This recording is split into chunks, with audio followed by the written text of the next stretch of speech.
Bismillah Rahman Rahim. Ration formulation or feed formulation. In this lecture, we will discuss only the one method of ration formulation, that's the Pearson's care method.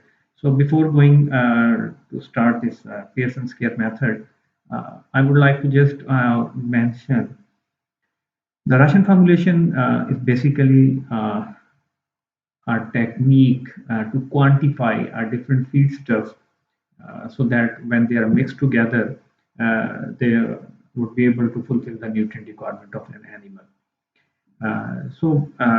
For doing so, you need two main things. The one is you must know about the nutrient requirement of an individual animal for ration formulation, and the second, you must know about the type of feedstuff available and their chemical composition. So these are the two prerequisites for more detailed ration formulation. Uh, Now come to the methods. There are four main methods which are commonly used for ration formulation, and they are available in different type of books. The first one is the Pearson scale method. The second one is algebraic equation, trial and error is the third, and fourth one is computer feed formulation software. Here we will discuss only the Pearson scale method. So in Pearson scale method, we can only balance one nutrient at a time. If you would like to balance energy, protein, calcium, phosphorus, so that could not be possible through Pearson scale method. This is the major limitation of this.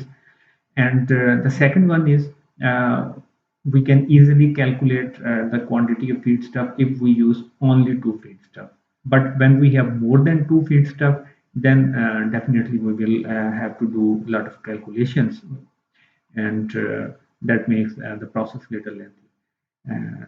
So keeping in mind these two things, we will start with the two by using two feedstuff ration formulation. I have mentioned that we can only balance one nutrient at a time. So if you look at this uh, for Pearson's scale method, you have to first draw a scale, then put the required uh, unit or quantity inside or the center of the circle.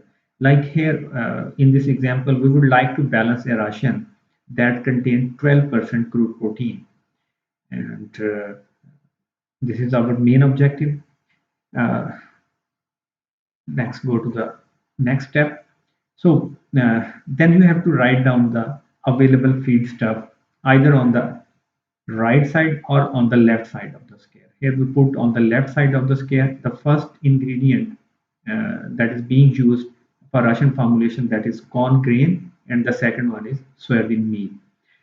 Here you have to write the ingredient name along with their protein content, because in the center of the scale we put protein value that is required. So corn contain 8.9% protein, soybean meal 45.8% crude protein.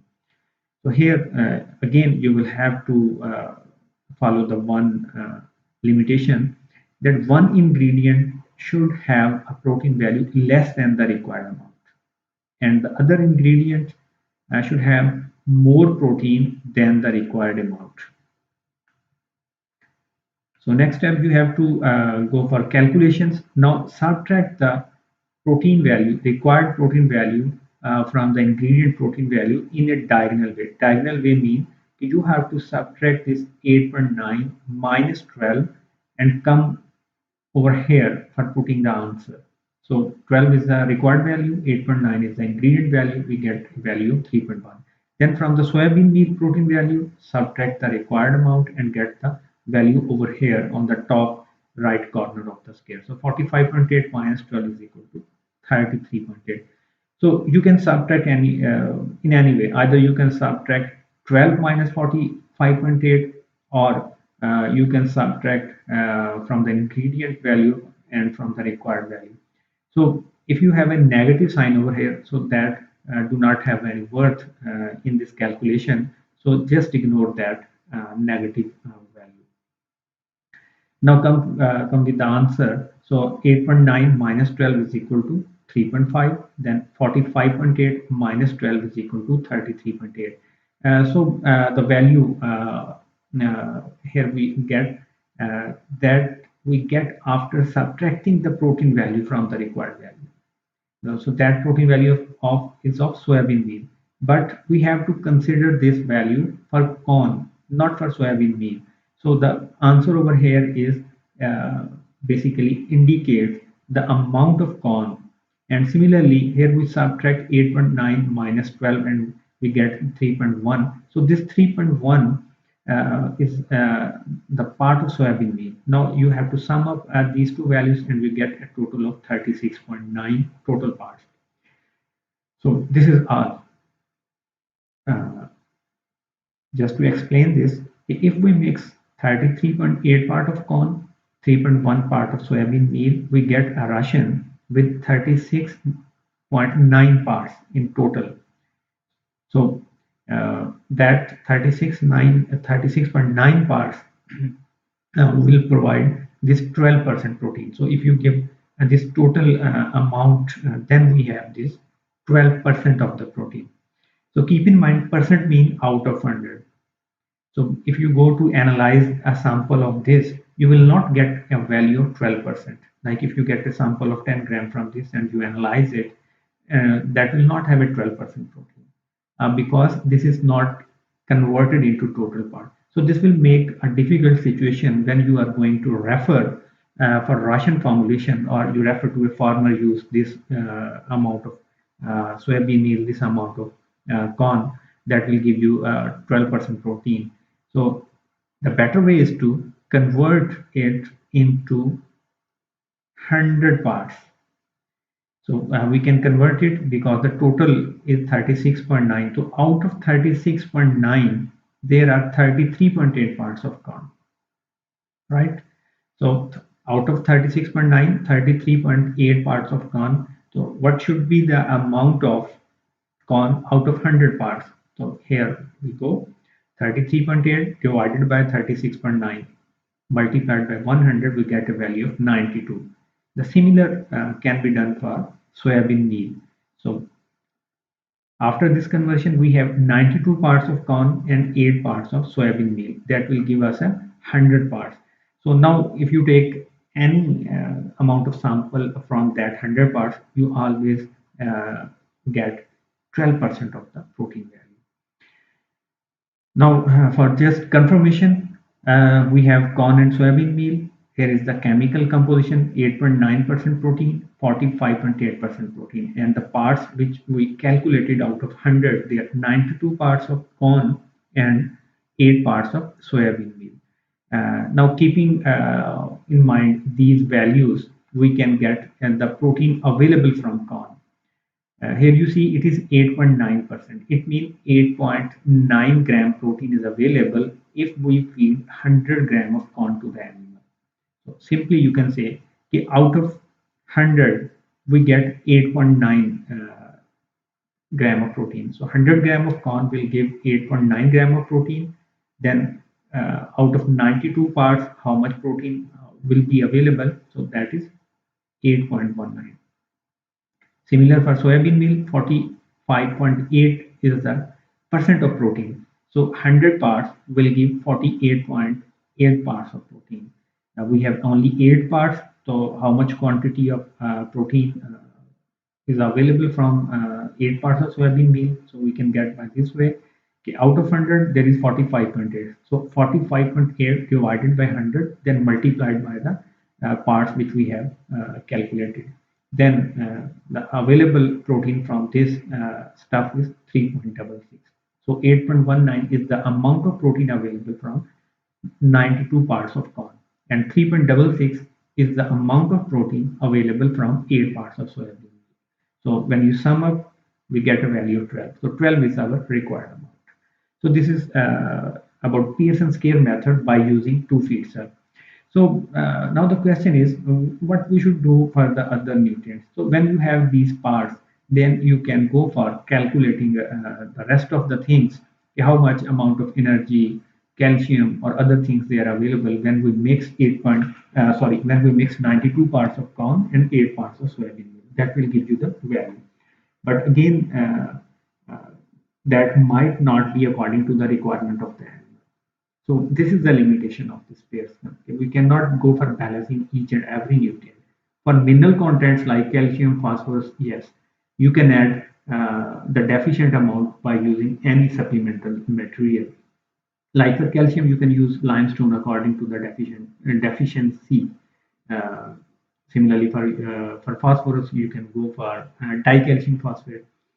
Uh, Basically, this technique is useful when someone is preparing a concentrate mixture, uh, and then he will prepare that concentrate mixture and will ask the farmer to use the grain available at his or her home for feeding to the animal.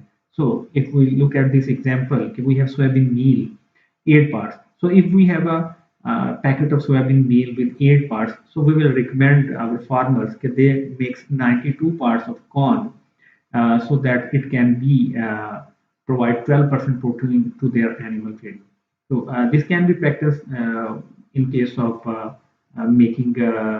making use of the feed stuff available with the farmers, particularly during the drought seasons or area where farmers they are unable to afford the high price concentrate mixture, so they can go for a part of a mix. They purchase a mixture from the market and they use their homegrown seed to be mixed with that concentrate, and then they go for feeding to the animal. So when we go for more than two feed stuff, then definitely we will have a little bit more calculations. We will have to do more calculation. So when we have more than two feed stuff, like in this example, we have corn, we have wheat, and we have soybean meal. So here is the amount of protein 8.9, 10, and 45.8. Now we have three feed stuffs.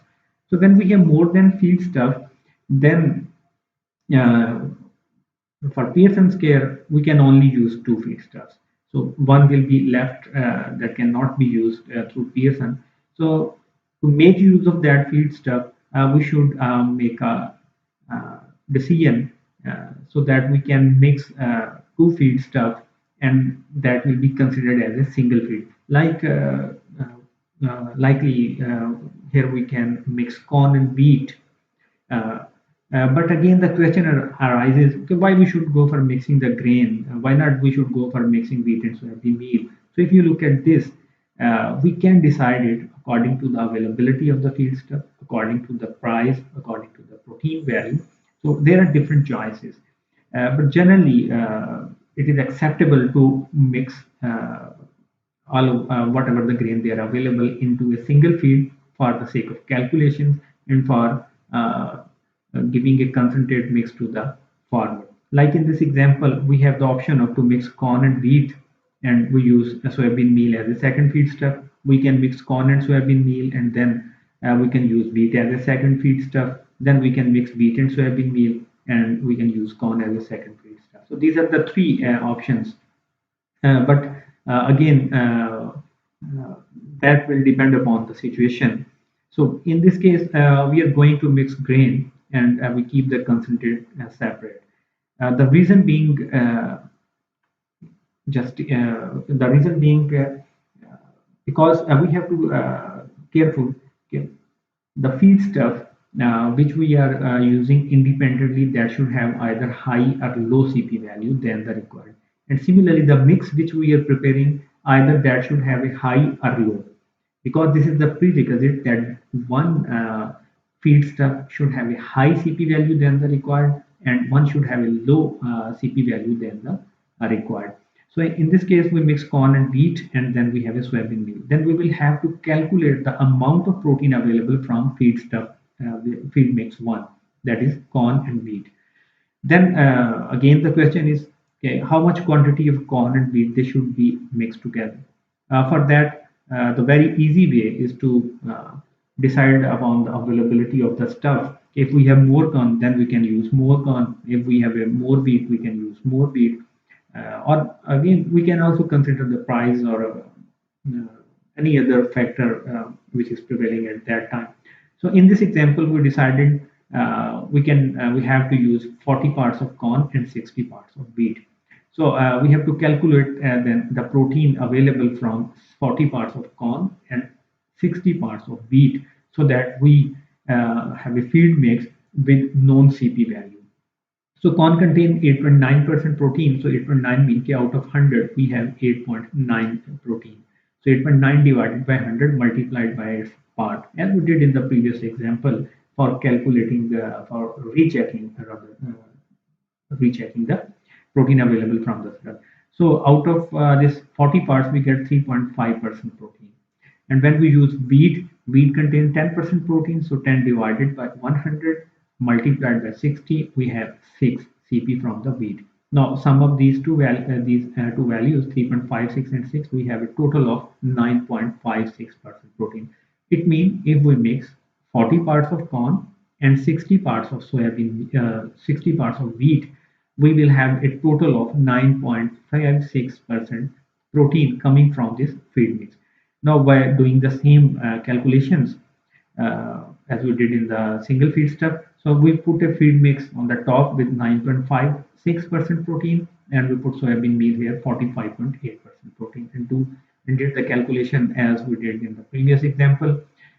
Subtract diagonally, and then we get a answer in the form of 33.8 parts of feed mix and 2.44 parts of soybean meal. So the total of this is 36.24. It means out of this 36.24, 2.44 is the soybean share and 33 point is the share of feed mix. So this total parts will give a 12% of the protein. But now we have to calculate the amount of individual feedstuff. The soybean is here 2.44, but what about this feed mix?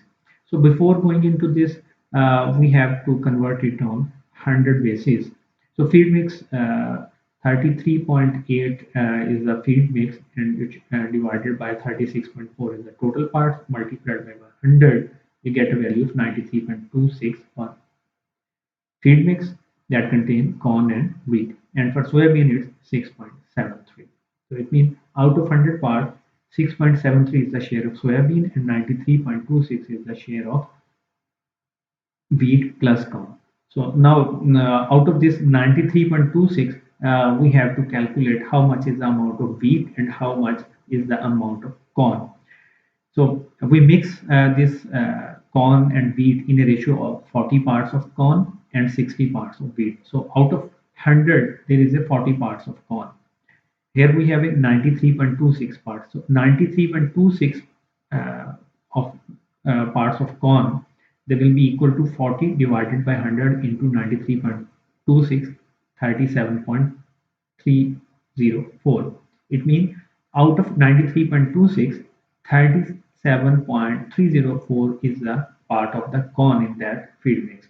And for wheat, we have a 60% share, so 60 divided by 100 into the total parts, 93.26, we get a value of 55.956. So this is the amount of wheat out of 100. So when we sum up this corn, wheat, and soybean meal value, we get a total of 100. So here we can recheck whether we are getting the required amount of protein. This is the chemical composition of protein for corn, then wheat, and soybean meal.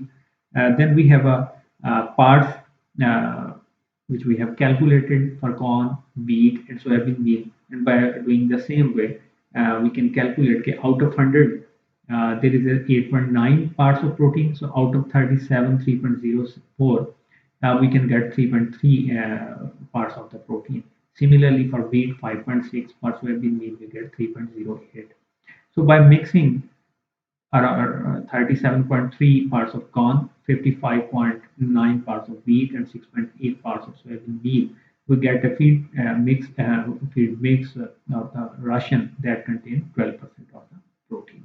So this is how we can do our calculations for Pearson scale method.